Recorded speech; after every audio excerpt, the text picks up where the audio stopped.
मैं रमेश पहलवान, मेरा निवासी स्थान गांव कलेजी कोटलों वारुपुर है, विधानसभा कस्तूरबा नगर है। मेरी आज दोबारा घर वापसी हो रही है।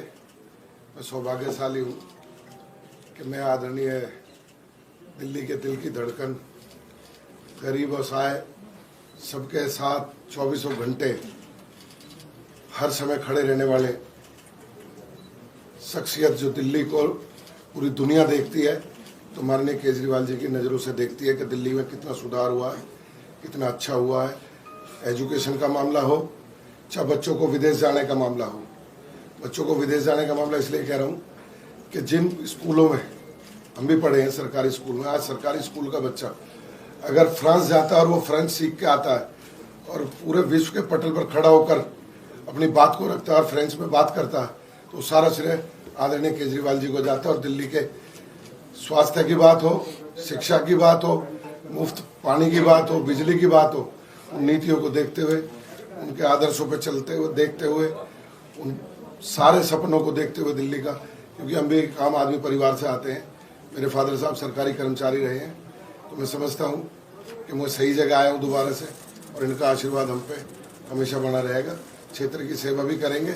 इनके नेतृत्व में दिल्ली बढ़ रही है और आगे बढ़ेगी निरंतर। धन्यवाद। मैं अरविंद जी से विनती करूंगा दोस्तों। आज मुझे रमेश पहलवान जी और उनकी धर्मपत्नी और अपने इलाके की काउंसलर कुसुम लता जी को आम आदमी पार्टी में वापस शामिल कराने में बेहद हर्ष और खुशी हो रही है। आप लोगों की जानकारी के लिए बता दूं कि 2013 में 2012 नवंबर में हमारी पार्टी बनी थी और 2013 में रमेश पहलवान जी आम आदमी पार्टी में शामिल हुए थे। उसके बाद 2017 तक आम आदमी पार्टी में रहे। किसी कारणवश, जो भी कारण रहे, फिर ये आम आदमी पार्टी इन्होंने छोड़ दी और आज 7 साल के बाद इनकी घर वापसी हो रही है। तो मैं तहे दिल से दोनों का स्वागत करता हूँ।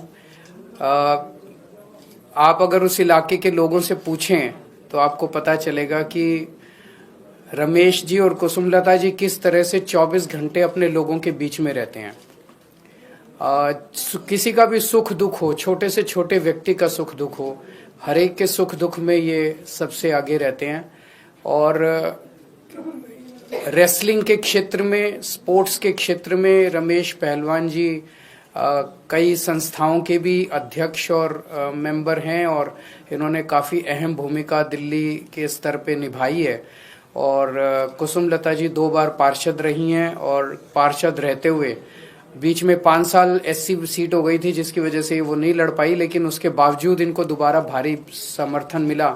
इसी से जाहिर है कि ये अपने क्षेत्र में कितनी लोकप्रिय हैं। तो मैं इनका वापस स्वागत करता हूं और मुझे लगता है कि इनके आने से आम आदमी पार्टी को उस क्षेत्र में काफ़ी मजबूती मिलेगी। बहुत बहुत शुक्रिया। सर, आपने अमित शाह जी को कल चिट्ठी लिखी थी। 2 सवाल मैं लूंगा कि आपको उनसे मिलने का समय मिल गया। दूसरा, जिस इन्फिल्ट्रेशन को लेकर के आपने उनसे सवाल पूछा था कि बॉर्डर से वो कैसे आते हैं, एजेंडा आज तक पर अमित शाह ने कहा कि 4% बॉर्डर फेंसिंग है, हम उसे नहीं कर सकते, ये राज्य सरकारों की जिम्मेदारी है, वो इस तरह इन्फिल्ट्रेशन न बढ़ने दें या इसको व्यापार न बढ़ने दें। दोनों पर आप कुछ। पहला क्वेश्चन क्या था?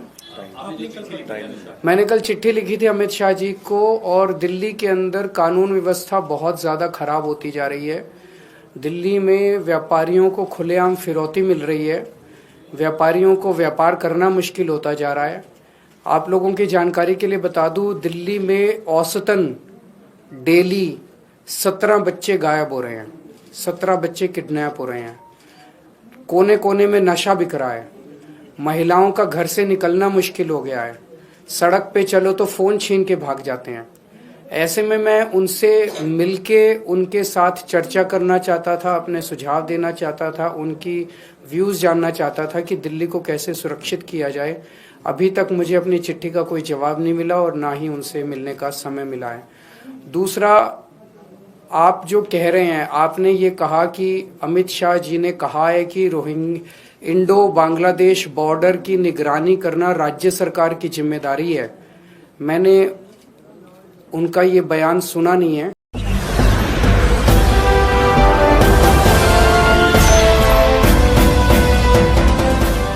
देख रहे हैं लाइव न्यूज 99, राष्ट्र सबसे पहले।